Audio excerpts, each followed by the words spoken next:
Todo mundo diz: conhece-te a ti mesmo, mas ninguém avisa o que vem depois. O autoconhecimento é vendido como cura, como iluminação, como caminho para a paz.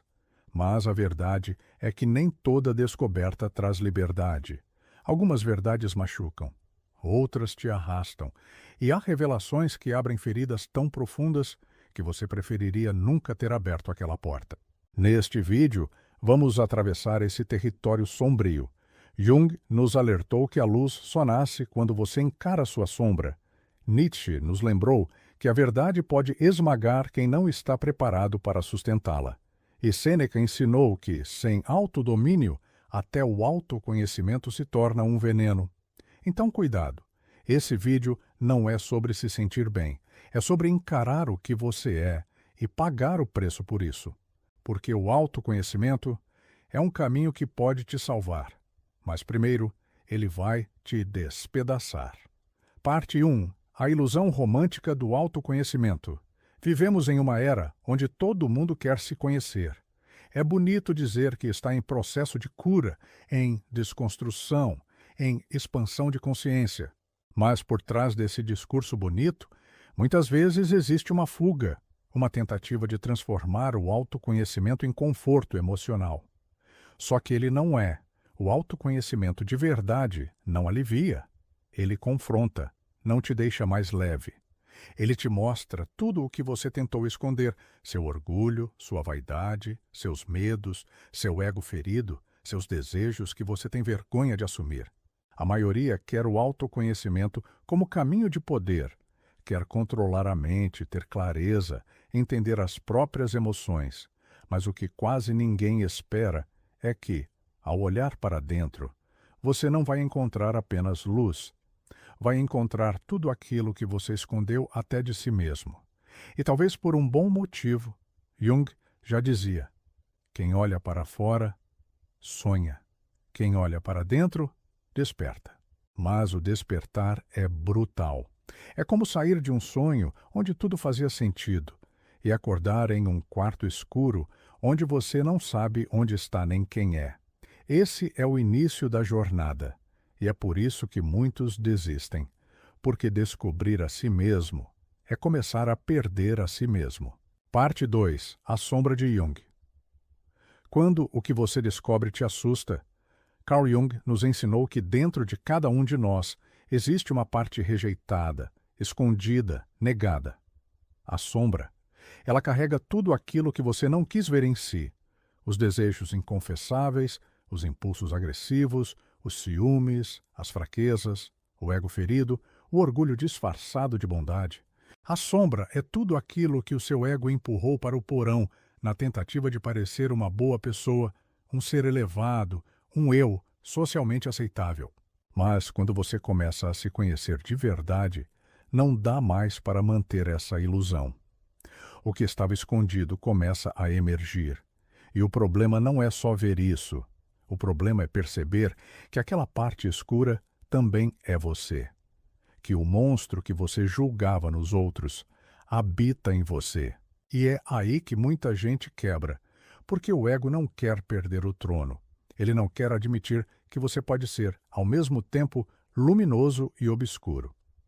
Mas a verdade é que sem integrar a sombra, você não amadurece. Só se engana com uma imagem de si.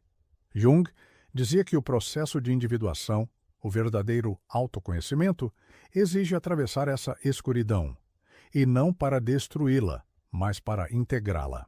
Isso é o mais difícil, reconhecer que sua luz não brilha apesar da sua escuridão, mas por causa dela. Que a força real não vem de negar o seu lado sombrio, mas de saber usá-lo com consciência. E nesse ponto, muitos não voltam. Ou voltam piores, mais vaidosos, mais perigosos, mais orgulhosos de sua espiritualidade. Porque tocar a sombra sem humildade é como brincar com fogo dentro de casa. O autoconhecimento não é leve, ele queima, e só sobrevive quem suporta a própria verdade. Parte 3. Nietzsche. Suportar a verdade exige força, não sensibilidade. Nietzsche não escrevia para agradar. Escrevia para ferir, para romper ilusões, para sacudir almas adormecidas. Ele sabia que a verdade não é algo que conforta. A verdade é um peso, um fardo que só os mais fortes espiritualmente conseguem carregar. E quando ele dizia, torna-te quem tu és, não estava falando de autenticidade ingênua ou de ser você mesmo. Ele falava de algo brutal, o confronto com a essência mais crua do ser. A maioria quer conhecer a verdade desde que ela não ameace sua autoimagem. Mas Nietzsche alertava: a verdade, quando chega, quebra. E se você não estiver preparado para ser despido de todas as certezas, vai preferir voltar para a ilusão confortável, aquela onde você continua culpando os outros, o mundo, o destino, mas nunca a si mesmo. O conhecimento para Nietzsche não era uma conquista emocional, era uma tarefa trágica. Saber demais pode ferir, enxergar demais pode isolar. E se você não tiver força para assimilar o que vê, o saber se transforma em ressentimento, em raiva, em auto-engano mais sofisticado. Ele dizia: aquele que luta com monstros deve tomar cuidado para não se tornar também um monstro, porque o perigo do autoconhecimento é esse. Ao olhar demais para o abismo, ele olha de volta para você. E se você não estiver firme, centrado, disposto a suportar o que verá, vai recuar. Vai se esconder atrás de frases prontas, de jargões positivos, de uma espiritualidade pasteurizada. Mas nada disso muda o fato. A verdade exige maturidade emocional. E não é qualquer alma que está pronta para recebê-la sem colapsar. Parte 4. Sêneca e o domínio sobre si. A razão como escudo contra o caos.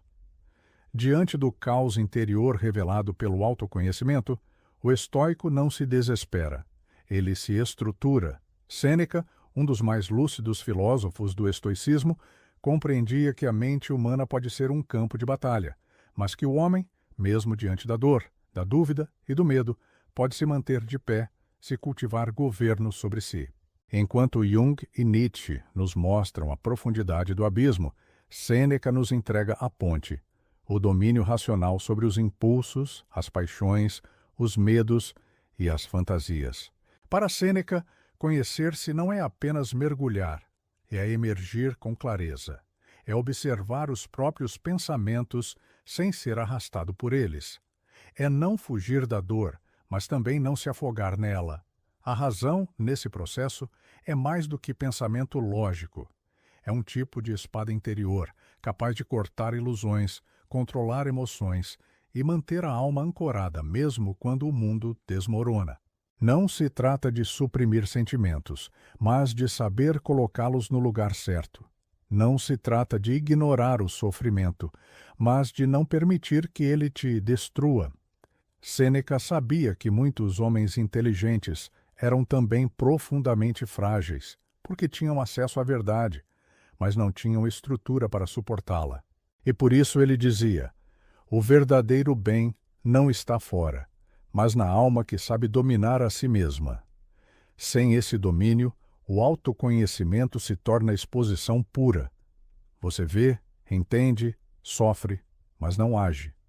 Com esse domínio, o autoconhecimento se torna ação transformadora. Você encara, assimila e cresce. A alma que desce ao inferno precisa de firmeza para voltar. E é isso que Sêneca oferece, a lucidez que mantém sua alma inteira, mesmo diante da sua verdade mais difícil. Parte 5. Autoconhecimento não é leveza, é fogo que transforma ou destrói autoconhecimento. Não é um passeio espiritual, nem um jardim florido de frases positivas, é uma travessia, um incêndio interno. Você entra buscando paz e encontra ruínas, encontra as máscaras que usava para ser aceito, os desejos que você reprimiu por vergonha, as dores que foram enterradas, mas nunca esquecidas. E se tiver coragem, encontra também o potencial que você abandonou por medo de se tornar quem realmente é. O processo não é suave.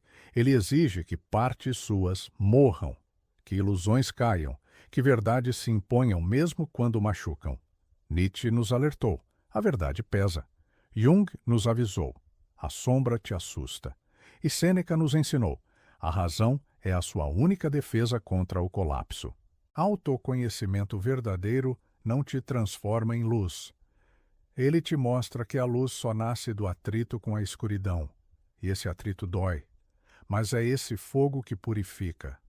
É essa travessia que forja o caráter. É esse confronto que define quem vai sair mais forte. E quem vai usar a consciência como mais um instrumento de autoengano. Se você tiver coragem de continuar, vai descobrir que o autoconhecimento, no fim, não é sobre se conhecer. É sobre escolher o que fazer com aquilo que descobriu.